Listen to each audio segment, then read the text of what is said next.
man, you see this Diddy's documentary that's coming? I didn't. This is the one 50 did? Yes. I haven't seen it. Netflix picked it up, bro. And they have a date. Oh, that's what somebody told me that last night. So yeah, you know, 50 just be like, I don't know, because it feels like, I feel like Puff got ran over, man. How so? In the sense that at the end of this whole trial, none of the stuff that they, you know, really accused him of was like beyond what adults could do consenting wise. Right. So other than the Cassie video, which again, you should do some time for that. They're just beating a woman like that. But the thing, these guys that's still in office is worse than anything that he did, like as far as I'm concerned. So it's just like, man, y'all made the big spectacle out of this guy, got him in cake, got him in court, and then at the end of the day was like, we didn't really quite find nothing. When the first trailers for the Netflix documentary about Sean Combs started circulating online, most people thought it would just be another celebrity scandal story. Another flashy documentary filled with old interviews, dramatic music, and internet rumors recycled into entertainment. But the second it finally dropped, the mood changed completely. This wasn't gossip anymore. This felt personal, dangerous even, because suddenly names people hadn't talked about in years started resurfacing all at once.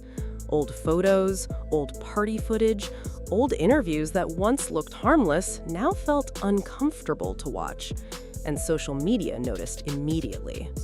Within hours, timelines exploded with clips of celebrities laughing beside Diddy at parties, award shows, yachts, private dinners, and backstage events. People weren't just talking about Diddy anymore, they were asking who else knew what was happening behind the scenes. Take a lot of the reasonable doubt away. Like, they do a good job of laying it at his feet. I was pissed by episode 2. Really? I was absolutely pissed by episode 2. Pissed at the doc or pissed at Puff? Yeah. Puff. Oh, okay. Because the way the doc is framing it was Big didn't want to go to LA at all.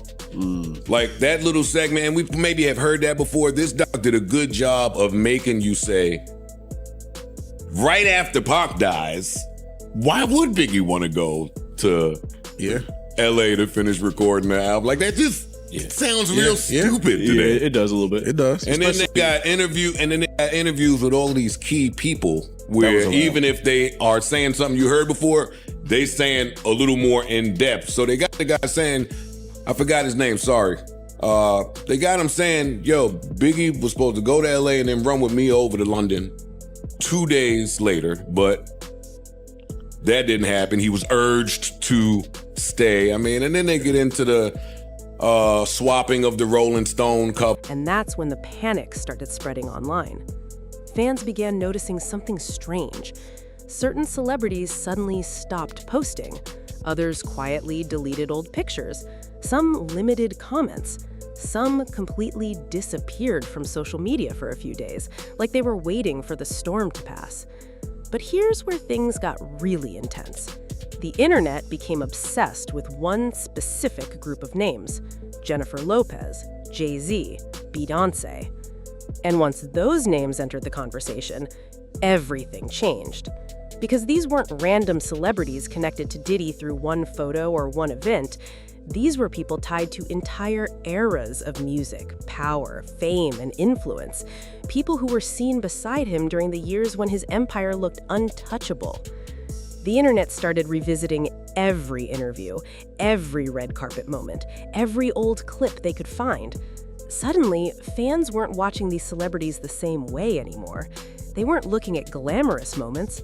They were looking for signs, clues, reactions. And what terrified people the most wasn't what the documentary said directly, it was what it implied without even trying. Again, more things that you have heard, but it's framed differently. Somebody, and again, maybe that's 50, there's somebody in the know putting this timeline together. Yeah, I was saying fuck him for the big by episode 2. Wow. Really? Yeah, it was. I gotta watch this tonight. I'm watching today for sure. Episode 3, then they get into the women and just, you know where this, that life's, you know where it goes. And 4 is the end. Okay. And 4 is the end. How was it in? Like at him? Now. Okay, now, okay. Now, Cassie, They got footage of, they got all the footage. They got footage of Ryan Leslie bringing Cassie in the conference room and then Puff at the head, and then them in the studio with Puff saying, yeah, I like this song, but I want to love it. I need a rapper need to do this part that you on, Ryan Leslie. And then there was no more Ryan Leslie. Then there was Kim Porter was the wife, but then Cassie was the wifey. And then when Kim Porter would come around, it was send Cassie to go to the spa or some shit because they couldn't be around each other. And then they got fucking Albie Shore and they got Eric Sermon in there talking about Misa. Wow. Talking, when Puff met Misa, yada, yada. Like, it's just a whirlwind of shit. For years, Diddy represented success in the entertainment industry. Luxury, influence, power. He wasn't just a rapper or producer, he became a symbol of what reaching the top looked like. His parties were legendary, his connections were endless. If you were somebody in music, Hollywood, sports, or fashion, eventually your path crossed his. That's why the documentary shook people so deeply. It forced viewers to question whether the entertainment world ignored warning signs because the lifestyle looked too glamorous to challenge. And that question opened a door nobody could close. Back in the late 90s and early 2000s, Jennifer Lopez and Diddy were one of the biggest celebrity couples on the planet. Everywhere they went, cameras followed. They represented fame at its loudest and most luxurious level. Expensive jewelry, white outfits, nightclubs packed with celebrities trying to get close to them. At the time, people saw their relationship as iconic. But watching those old clips today feels completely different. I won't call it a hit piece because they did focus on his success as well. Okay. And that's the story they were telling. Is like, but the success drove him to be a monster? Is that how they framed it? No, I won't say that. But the guy that got away at every turn and continued to rise and rise more. And then when this got dead, the Danity Kane, they went into the whole making the band shit and what that looked like with today's ears and climate. His relationship with Aubrey and how he was sending her shit on some. Did they put her in? Yo, I'm masturbating tonight. I'm gonna think of you, and yeah, I wanna fuck. And when that didn't go right, then they pan right to the footage of him kicking out the group, and she looking at him like, oh wow. She looking at him like, yo, Did she speak? Did she speak in the? Huh? Did she speak in the? I think so. It's all fuzzy. It's all fuzzy. I know you just. I know You go rewatch it. You have to rewatch it. Oh no, this is. It's all fuzzy, but she looked at him like, my man. Really? Because he's sitting there saying, you're not provocative enough. You're not promiscuous. Right there, word. Yeah, and then it got into when I was done with Danity Kane, he fucking X'd that whole group, took Dawn, put in Dirty Money. Now it's him in the group, so he's the focus. The story they kept trying to tell was he always wanted to be. What once looked glamorous now feels tense. Fans started replaying interviews where J.Lo looked uncomfortable answering questions about Diddy's behavior. Others pointed out moments where she seemed emotionally exhausted, standing beside him in public. And then came the nightclub incident from years ago that people suddenly began revisiting online all over again. The documentary didn't need to spell everything out directly because viewers were already connecting the dots themselves. That's the thing about context. It changes everything. A video that once looked like harmless celebrity partying suddenly feels darker when audiences believe they finally understand what may have been happening behind closed doors. And social media thrives on that kind of reinterpretation. Within days, conspiracy channels, celebrity bloggers, and TikTok creators were building timelines trying to figure out who knew what and when. But what nobody expected was how quickly attention shifted towards Jay-Z and Beyonce. Because unlike J.Lo, whose relationship with Diddy belonged mostly to the past, Jay-Z and Beyonce represented something much bigger. They represented the royal family image of the music industry. Untouchable, carefully managed, powerful beyond imagination. And whenever a major scandal hits Hollywood, the public always looks toward the people sitting closest to power. That's exactly what happened here. Hey man, after watching that Netflix shit that Cinquetta produced, I don't trust no celebrity. Thank you, God. I never went to nobody's party. That's why I never do no features. I don't go to studios. Thank you. I'm not even hot no more. Nobody even requesting me. All that shit, bro. I'm cinquenta. You showed me something, man. Hey. No excuses. Look, man, I can't talk to no that got glasses on talking to me every time I see him. I gotta see the lies in your face. I gotta see the demon in your eyes, the angel in your eyes, the confidence in your words. I gotta know you real, what you're saying to me. I can't trust no man glasses all day, man. Look me in my eyes when we talking, man. Real shot. We Old clips of Jay-Z and Diddy together started spreading everywhere online. Award shows, business events, private parties. Fans analyzed body language like detectives. Every smile, every handshake, every interaction became evidence for internet theories. Some people claimed the documentary exposed a hidden culture inside celebrity circles where everyone protected each other. Others argued the internet was simply spiraling into paranoia, but by then, facts almost didn't matter anymore because perception had already taken over. And perception online moves faster than truth ever can. One moment especially went viral. An old interview resurfaced where a reporter joked about celebrity parties getting too crazy, and the room's reaction suddenly looked awkward in hindsight. Millions of viewers watched that clip repeatedly, convinced they were witnessing hidden discomfort nobody noticed before. That's how scandals evolve now. What do you think I'm finna call you? A king or a big dog or a real, whatever you say. I'm gonna ask you one question, my boy. How your mama doing, your daddy doing, your brother doing, your sisters doing, your nieces doing, your nephews doing, your cousins doing, your granny doing, your uncles doing, your aunts doing? How they living? Are they caught up on everything? Are they feeling good? Is they healthy and intact? Are y'all really sitting down putting family strategies together? Because the streets ain't gonna teach you that shit. The streets gonna teach you how to survive, get money, make money, bitches, everything else, and how you feel in life. How your family doing? What you hustling for today? Your family gonna be in a better position? I wanna know. Nigga, I'm grown. I wanna know. Who are you? The internet doesn't just consume new information, it reinterprets the past through a completely different emotional lens. And for celebrities, that's terrifying, because suddenly your entire history gets reopened in public.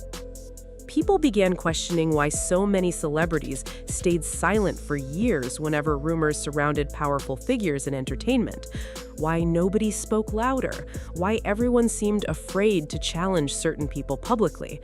The documentary turned Diddy into the center of the conversation, but the audience quickly expanded the conversation far beyond him. Now it became about celebrity culture itself, about loyalty, about fear, about access, and about what people are willing to ignore if fame and money are involved. That's why viewers became obsessed with watching celebrity reactions after the documentary released. Fans noticed some celebrities carefully avoiding interviews, others suddenly changing subjects when asked about Diddy. Some celebrities who once publicly praised him now acted like they barely knew him, and the silence became louder than any statement could have been, especially from people audiences expected to speak. I think that, one big theme of the series is to go behind the scenes to really understand how brilliant you could say Sean Combs is at marketing, at owning his narrative, controlling the narrative at all times. And so why would that stop, when his life is on the line? So I think that, on its face, that's what it is. But as you get deeper in the film, you start to realize, perhaps how some of these tactics, how they really came to present themselves, during the trial. Meanwhile, online creators kept digging deeper into Beyonce and Jay-Z's connection to the industry elite, not because there was proof they were involved in wrongdoing, but because audiences started questioning every major celebrity relationship surrounding Diddy's empire. And once internet speculation starts moving at that speed, it becomes almost impossible to stop. That's the dangerous part of documentaries like this. They don't just expose one person, they make viewers suspicious of the entire environment around that person. And honestly, some celebrities looked genuinely nervous afterward. You could see it in interviews. The careful wording, the tense smiles, the sudden PR statements emphasizing distance and independence. They'll say we had beef for 20 years, but I have hired both of his sons for different projects that I worked on, both two different television shows, Quincy and Justin. So I don't have that energy towards them, where we'll be trying to hurt each other. All I would, while other people pointed out those situations, that he was dangerous like that, I said, oh, okay. I take it in, but we never got there. Alexandria, the story also broadens well beyond the recent case. You look at a very controversial incident he was involved in early in his life, where people were badly hurt and killed, lost their life, but it was like a melee, not one-on-one violence. You look at the infamous case in the nightclub with J.Lo, where another artist, Shine, took the rap, not him. Are you trying to tell a story that he's been getting away with things this whole time, or is that up to the viewer to decide? Absolutely up to the viewer. I think that my job was to show patterns, and my job was to report the facts and things that happened. And I think that it's pretty obvious that there are patterns that follow him, trails, of destruction and devastation that follow. And I think that, again, context is everything. And so when you're talking about Sean Combs, when you're talking about these cases, you can't just cherry pick one to make it all make sense. You have to look at the piece as a whole. Yeah. Hollywood has always survived on relationships and alliances, but when one giant figure collapses publicly, everyone connected to them starts worrying about the fallout, because people online don't separate friendships from accusations anymore. To the internet, proximity itself becomes suspicious. That's why so many fans started saying celebrities were running after the documentary. Not literally running away, but emotionally distancing themselves from the situation as fast as possible. People who once celebrated Diddy publicly now wanted silence, distance, privacy, and audiences noticed immediately. Then came another twist nobody expected.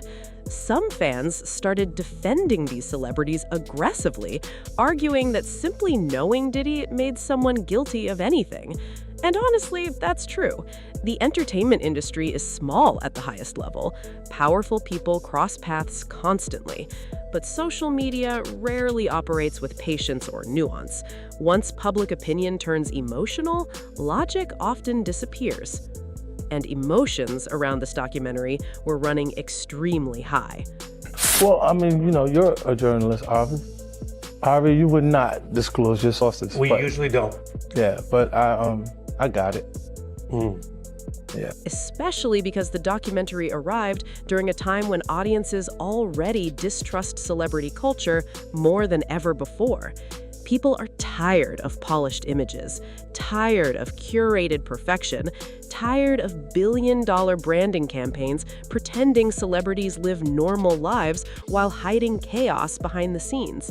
So when viewers watched this documentary, many saw it as confirmation of something they already believed. That fame protects people. That power changes rules. And that some celebrities only speak up when public pressure becomes impossible to avoid. That's why the reactions felt so intense this time. Even old Beyonce clips started getting analyzed online in ways nobody would have imagined years ago. Fans debated whether certain interviews hinted at industry pressure. Others claim the music world operates through quiet alliances, where speaking against the wrong people could damage careers permanently. Again, none of this was proven fact, but documentaries like this don't just create conversations, they create atmospheres. And this atmosphere became deeply suspicious. One entertainment blogger described it perfectly. They said the documentary didn't feel like watching a scandal unfold, it felt like watching an entire era of celebrity culture crack open in real time. And honestly, that's exactly why people couldn't stop talking about it. Because deep down, audiences know fame isn't real life. They know public images are carefully constructed. But every once in a while, a moment happens that reminds everyone how much of Hollywood operates through image control. And when those images start collapsing, people suddenly reevaluate everything they thought they knew. That reevaluation hit hardest for celebrities tied to Diddy's world, especially people viewers once considered untouchable. The emotional impact of all this has been massive, not just for the celebrities involved, but for fans too. Because many people grew up idolizing these stars. Their music shaped relationships, heartbreaks, parties, childhood memories, entire generations. Watching audiences suddenly question these larger-than-life figures creates a strange emotional conflict.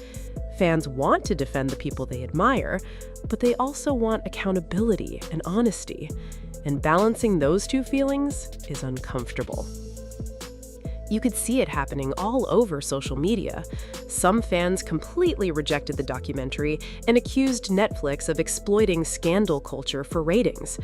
Others said the documentary finally exposed truths people ignored for too long. Friendships online turned into arguments overnight.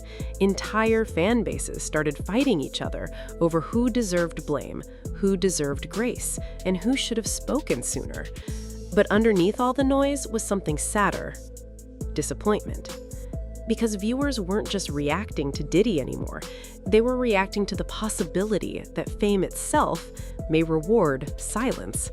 That behind all the luxury, awards, and glamorous parties, there's an environment where protecting powerful people becomes normal.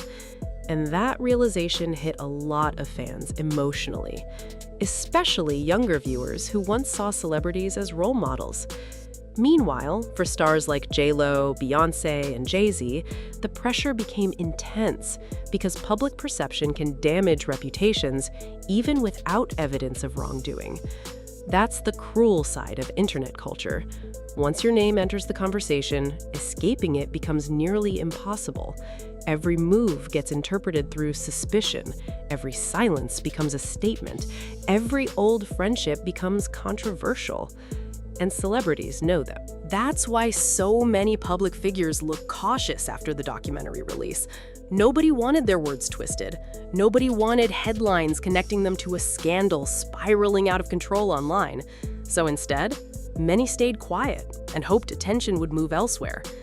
But the internet rarely moves on quickly anymore, not when emotions are this strong, and not when audiences feel like they're uncovering hidden truths in real time. In the end, this documentary became bigger than Sean Combs himself. That's what makes the entire situation so fascinating and unsettling at the same time. It exposed how fragile celebrity images really are. One documentary, one shift in public opinion, one uncomfortable conversation, and suddenly, decades of carefully managed fame can start looking completely different overnight. That's why people keep saying celebrities are on the run. Not because they're physically hiding, but because they're running from association, running from public suspicion, running from old images, old interviews, old friendships suddenly being viewed through a darker lens. And maybe that's the real story here. Not just whether Diddy falls, but whether Hollywood's entire culture of silence is finally being questioned publicly in a way it never has before. Because once audiences stop blindly worshiping celebrities, everything changes. Fans start asking harder questions. They stop accepting polished PR answers. They start looking behind the image instead of admiring the image itself. And for the entertainment industry, that might be more frightening than any documentary could ever be. The scary part is we still don't know where this story ends. Maybe more celebrities speak out. Maybe more secrets surface. Or maybe Hollywood does what it always does, waits for the outrage to fade and quietly moves on. But one thing is clear, After this documentary, people aren't looking at celebrity culture the same way anymore. And once public trust cracks, rebuilding it becomes almost impossible. So now the real question is this: were these celebrities simply caught in the orbit of a powerful man everyone admired for years? Or did the documentary expose something deeper about the entertainment world itself? Because if audiences are asking those questions now, then maybe the real reckoning has only just begun.